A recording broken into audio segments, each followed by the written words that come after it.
¿cómo ves el mercado cripto a nivel de gaming actualmente? O sea, haciendo un poco el repaso desde cómo empezamos, pues lo que comentabas, ¿no? De ese Plan versus Undead, todos esos Ujú. click to earn, etcétera. Haznos un poco un repaso de cómo ha ido cambiando, ¿no? Al final, para la gente que no esté tan metida en el gaming, eh, decirles o comentarles que, pues, se podían ganar cientos o incluso miles de dólares con hacer unos pocos clics es Ujú. prácticamente volarle la cabeza, ¿no? ¿Cómo empezó todo eso? Vale, guay, guay, me mola la pregunta. Pues sí, empezó como dices, empezaron a salir juegos que eran muy básicos, de dar clics. La cosa es que la economía de estos juegos se basaban en que entraba dinero en un pool. Imagínate que a lo mejor en total entre todos los jugadores invierten $1.000.000.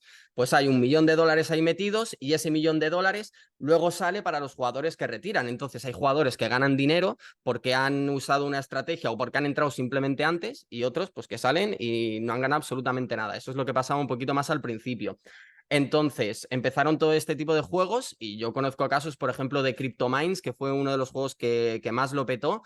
Conozco casos de gente que con 100 euros se hizo 100.000 pavos o así, es decir, que no te soluciona la vida, pero casi, vamos, es decir, 100.000 pavos son 100.000 pavos. Entonces, hay casos súper exagerados de gente que ganó muchísima pasta, al igual que hay muchísimos casos de gente que perdió muchísimo dinero también. Entonces, a partir de ahí, la gente empezó a desconfiar un poquillo de este tipo de juegos que eran tan básicos, que se le llamaban juegos porque había un par de animaciones, pero juegos como tal tampoco eran. Entonces, la gente empezó a desconfiar, empezaron a aparecer también bastantes scams, luego se juntó todo con el bear market.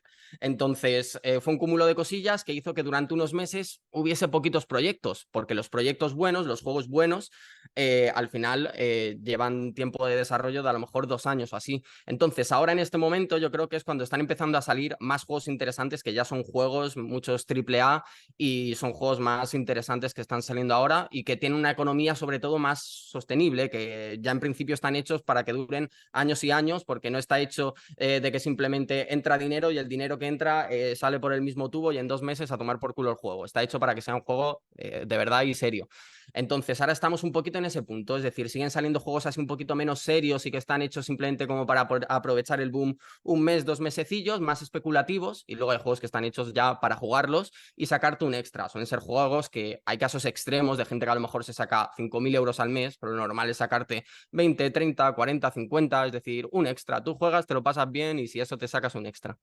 Pero al final era un poco lo que comentas, ¿no? Lo que faltaba antes, ¿no? Que Ujú. realmente no eran juegos, era al final, pues, el Plan versus Undead, regar tu planta, el Sí, sí. CryptoMines, mover tu nave y todo así, ¿no? Pero no había una jugabilidad, o sea, no había nada más allá de eso, de un click to earn, ¿no? Que al final era clicar para, Claro. para ganar, ¿no? Como dice la propia palabra, ¿no?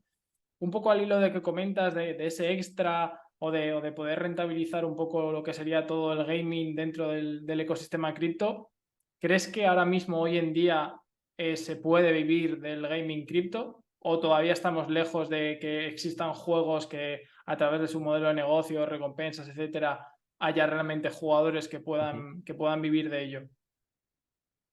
A ver, poder vivir se puede, pero es bastante complicado. Es decir, al igual que en los juegos web 2 súper competitivos como League of Legends, pues hay gente que por circuitos competitivos pueden dedicarse plenamente a ello. En el tema web 3 empieza a pasar un poquito con esto, pero con pocos proyectos realmente. Pasa a lo mejor con Axie Infinity, que a pesar de que ha decaído un poco y demás, pues sigue habiendo jugadores competitivos que sacan un pastizal al mes. Y ahora está empezando a pasar también con otro que es de aquí de España, que se llama Cyber Titans, que llevan unos meses haciendo un circuito competitivo, incluso con torneos presenciales. Han hecho en Andorra, Valencia, Madrid, no sé si han hecho también algunos. Es decir, tienen ya como un circuito competitivo y la gente que es buena jugando. Yo, por ejemplo, formo parte de una guild que es así como un equipo competitivo más o menos, y tenemos un jugador que hubo un mes que creo que sacó 3.000 o 4.000 pavos jugando, pero porque era bueno, no porque invirtiese nada ni nada del estilo, porque además es un juego gratuito, simplemente porque era bueno jugando. Entonces, poder se puede, la cosa es que es complicado, tienes que echarle horas y tienes que ser bueno jugando a ese tipo de juegos. O luego tienes la otra parte de meterte a juegos como los de antaño, más click to earn, súper especulativos y meter un boom, pero eso ya es mucho más arriesgado y al igual que te puede ir súper bien, te puede ir súper mal.